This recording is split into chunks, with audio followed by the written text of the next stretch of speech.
திருப்பரங்குன்றத்துல முருகன் மலை மீது பல 100 ஆண்டுகளாக மேல தெய்வத்தூண்ல தெய்வம் ஏத்திட்டு இருந்திருக்காங்க. மேல தெய்வம் ஏதோ ஒரு காரணத்தால நிறுத்தப்பட்டது. பல ஆண்டுகளாக மேல தெய்வத்தூண்ல தெய்வம் ஏற்ற வேண்டும் என்று போராடி கொண்டிருக்கின்றார்கள். முன்னாள் காங்கிரஸ் எம்எல்ஏ உள்பட அன்றைய ராஜகோபால் அவர்கள் இந்து முன்னுடைய தலைவராக இருந்தவர் போராட்டம் பண்ணுவதன் மூலியமாக பயங்கரவாதிகள் வெட்டி கொல்லப்பட்டார். பல்வேறு ஆன்மீக பெரியவர்கள்லாம் தெய்வத்தொன்னு தெய்வம் ஏற்ற வேண்டும் அப்படின்னா இவங்க மோட்ச தெய்வம் ஏத்திட்டு இருக்காங்க. மோட்ச தெய்வம் யாருக்கு ஏத்துவாங்க? இறந்தவங்களுக்கு ஏத்தக்கூடிய இடத்துல தெய்வம் ஏத்திட்டு இருக்காங்க. அதை ஏத்தக்கூடாதுன்னு சொல்லி சட்ட ரீதியா போகணும்னு நீதிமன்றம் சென்றதுல 96ல மேல தெய்வம் ஏத்தணும், தெய்வத்தொன்னு தெய்வம் ஏத்தணும்னு அன்னைக்கு கூறியிருந்தாங்க. ஆனா அது அரசாங்கமானது இதை யாரும் மரியாதை கொடுக்காம இது வரைக்கும் தொடர்ந்து ஒவ்வொரு ஆண்டுகளும் இந்து முன்னணி இதுக்காக போராட்டம் பண்ணிட்டு இருந்திருக்குது. பல்வேறு ஆன்மீக பெரியவர்கள்லாம் அந்த போராட்டத்துக்கு ஆதரவு கொடுத்திருந்தாங்க. ஒரு பெரிய எழுச்சி வந்தது. ஆனா இன்னைக்கு இருக்கக்கூடிய அரசாங்கமானது பாசிச அரசாங்கம். நாம எமர்ஜென்சி சந்திச்சிருக்கிறோம், வெள்ளக்கார ஆட்சி சந்திச்சிருக்கிறோம்.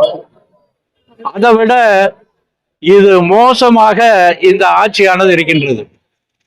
முழுக்க முழுக்க இந்துக்களுக்கு விரோதமாக இந்த அரசாங்கமானது நடந்து கொண்டிருக்கின்றது. இன்றைக்கு போன திங்கட்கிழமை அன்னைக்கு மதுரை ஹைகோர்ட்டு மேல தெய்வத்தூண் ஏத்தணும், தெய்வம் ஏத்தணும்னு சொல்லி ஒரு தீர்ப்பு சொல்லியிருக்காங்க. அந்த நீதிபதியானவர் மேல போய் ஆய்வு செய்து அங்க இருக்கக்கூடிய தர்காவுக்கும் இதுக்கும் சம்மதம் இல்லை, ஏற்கனவே சொன்ன தீர்ப்பு நல்ல தீர்ப்பு, அப்படி சொல்லி அவர் அந்த ஆய்வு செஞ்சு ஒரு நல்ல தீர்ப்பு சொல்லியிருந்தார். இந்த அரசாங்கம் முழுக்க முழுக்க சிறுபான்மை ஓட்டுக்காக இந்துக்களுக்கு விரோதமா நடந்து கொண்டிருக்கின்றது. சரி, அப்படி நடந்திருந்தாங்க கூட நீதிமன்றம் சொல்லி இருக்குது, இந்த நீதிமன்றத்தை இந்த அரசாங்கம் மரியாதை கொடுத்திருக்கணும், மதிப்பு கொடுத்திருக்கணும் அப்படிங்கிறத நம்ம சொல்றோம். மறுபடியும் 2வது தடவை தீர்ப்பு சொல்லியிருக்காங்க. இன்னைக்கு ஏன் நீங்க ஏத்தறதுக்கு அனுமதிக்கல, என்ன அதுக்கான வேலை செய்யல, இன்னைக்கு 6 மணிக்கு தெய்வம் ஏத்தணும், இல்லைன்னா நாங்க வேற ஆர்டர் போட வேண்டி இருக்குன்னு சொல்லியிருந்தாங்க. 6 மணிக்கு அந்த தெய்வமானது ஏத்தல. 6:05க்கு அவர் ஒரு தீர்ப்பு சொல்றாரு. மத்திய பாதுகாப்பு படை மூலியமாக ஏற்கனவே மனு தாக்கல் செஞ்சவங்க கூட கூட்டிட்டு போய் தெய்வம் ஏத்தணும்னு சொல்லியிருந்தாங்க. மத்திய பாதுகாப்பு குழு அந்த போலீஸ் ஆனது வந்திருந்தாங்க. ஆனா இங்க இருக்கக்கூடிய போலீஸ், தமிழ்நாட்டினுடைய போலீஸ் மேல அனுமதி இல்லை, நாங்க அப்பீல் பண்ணியிருக்கோம்னு சொல்லியிருக்காங்க. இந்த அளவுக்கு இந்துக்கள் மீது ஏன் இவ்வளவு விரோத மனப்பான்மைன்னு தெரியல. ஆனா வருகின்ற 2026ல நிச்சயமாக இந்த அரசாங்கம் படு தோல்வியை சந்திக்கும். முழுக்க முழுக்க இது வரைக்கும் அவங்களுடைய அந்த சரித்திரத்துல இந்துக்களுக்கு விரோதமா நடந்துட்டு இருக்காங்க. ஆனா இந்துக்கள்லாம் சேர்ந்து அவங்களுக்கு ஓட்டு அளித்துட்டு இருந்திருக்காங்க. இது தொடர்ந்து இந்த வருகின்ற இந்த 4.5 ஆண்டான ஆட்சியானது முழுக்க இந்துக்கள் கோயில் அடிக்கிறதும், இந்துக்கள் நடத்த சூறையாடுறதும், இக்கோயில் எல்லாம் எவ்வளவு ஊழல் பண்ண முடியுமோ அத்தனையும் இந்த அரசாங்கம் செஞ்சுட்டு இருக்குது. கொஞ்சம் கொஞ்சமா இந்துக்கள்கிட்ட ஒரு பெரிய விழிப்புணர்வு ஏற்பட்டிருக்குது. இன்னைக்கு இந்த செய்தியானது தமிழ்நாடு முழுவதும் ஒரு பெரிய செய்தி, இந்துக்கள் மத்தியில பெரிய மன வேதனையை உருவாக்கி இருக்கின்றது. இதற்கு இந்த அரசாங்கம் பதில் சொல்லியே தீர வேண்டும். ஏன்னா முருகர் நிச்சயமாக தண்டனை கொடுப்பார். சென்னிமலையில ஒரு எதிர்ப்பு தெரிஞ்சவரு காணாம போயிட்டார், இறந்துட்டார். அதனால இதுக்கு யார் காரணமானவங்களோ அவங்களுக்கு ஒரு நல்ல புத்தியை கொடுக்கணும்னு நாங்க முருகன்கிட்ட வேண்டிக்கிறோம். 2026ல இந்த அரசாங்கமானது படுதோல்வியை சந்திக்கும். அதுக்காக இந்து முன்னணி முழு மூச்சில் இந்த திமுக கூட்டணி தோக்கடிக்கணும் அப்படி சொல்லிக்கிறோம். சில பேர் அறிக்கை கொடுத்துட்டு இருக்காங்க. போன தடவை மேல கோழி வெட்டவன், ஆடு வெட்டுன்னு போனவங்க எல்லாம் இந்த அரசாங்கம் கண்டுக்கல, அவங்க மீது நடவடிக்கை எடுக்கல. அப்ப இங்க இருக்கக்கூடிய எம்பி எந்த எதிர்ப்பும் கொடுக்கல. இப்ப ஏதோ அங்க தெய்வம் ஏத்துறதுனால கலவரம் வந்துன்னு சொல்றார். அவர் முழுக்க முழுக்க நக்சலைட் சேர்ந்தவர். அவருடைய சிந்தனை ஏன் இப்படி போகுது இல்லை, மதசார்பற்ற கூட்டணி அப்படி சொல்றாங்க. நாம் அதான் சொல்றோம், மதசார்பற்ற மாதிரி தான் இருக்கும்னு சொல்றோம். அது முஸ்லீமா இருக்கட்டும், கிறிஸ்துவா இருக்கட்டும், இந்துவா இருக்கட்டும், நீ மதசார்பற்ற நாடு, உனக்கு இந்துக்கள்லாம் ஓட்டு போட்டிருக்காங்க, நீ இதை சரியா நடந்திருக்கணும் அப்படிங்கிறத நம்மளுக்கு அவர் கேள்வி வைக்கிறோம். இந்த ஒரு சாரா பேசுனால நாங்க இந்த பார்லிமெண்ட்டுக்கு வந்து மனு அனுப்புவோம், அவருடைய பதவி பறிக்கணும்னு சொல்லிக்கிறோம்.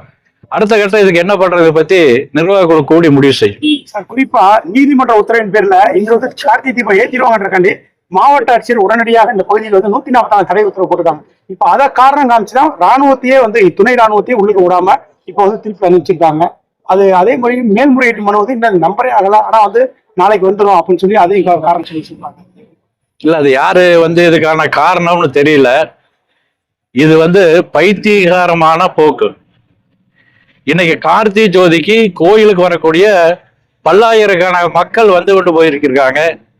இதுக்கு எதுக்கு ஒன் பார்ட்டி போட்டாங்க, 144 தடை உத்தரவு போட்டாங்கன்னு நமக்கு தெரியல. இது பைத்தியகாரத்தனம் தான். அது கலெக்டரா இருந்தாலும் சரி, இந்த வேலை இருக்கக்கூடிய அமைச்சர்களா இருந்தாலும் சரி, இந்த அரசாங்கமா இருந்தாலும் சரி, இந்த பைத்தியகார ஆஸ்திரிக்கு அவங்க செல்ல வேண்டியதான் நான் நினைக்கிறேன்.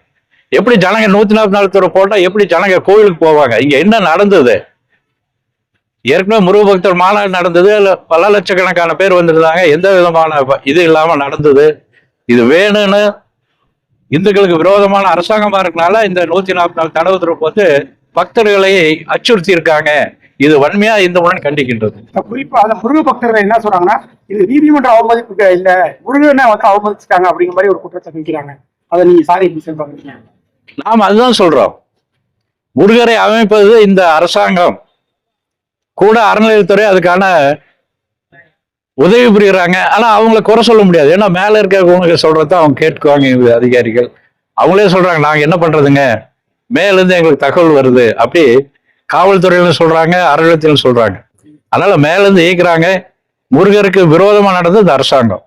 நாம வந்து முருக பக்தர்கள் மாநாடு நடத்தி இருக்கோம், முருகருக்கு வேண்டி இருக்கிறோம். மேல தீபத்தை சொல்றோம். இதுல என்ன விரோதம் என்னன்னு தெரியல நமக்கு. தீபத்தொன்னுல ஏற்கனவே பல 100 ஆண்டுகளா நடந்துட்டு இருந்த தீபத்தொன்னுல இடையில பிரச்சனைகளை நிறுத்தினாங்க. கோர்ட்டு சொல்லி இருக்குது, தீபமேத்த சொல்லி நாம சட்ட ரீதியாக நீதிமன்றம் சென்றிருக்கிறோம், கோர்ட்டு சொல்லி இருக்குது. அப்ப முருகனை அவமதிப்பது எப்படி சொல்றாங்கன்னு தெரியல. நிச்சயமா இந்த அரசாங்கம் அவமதிக்கின்றது.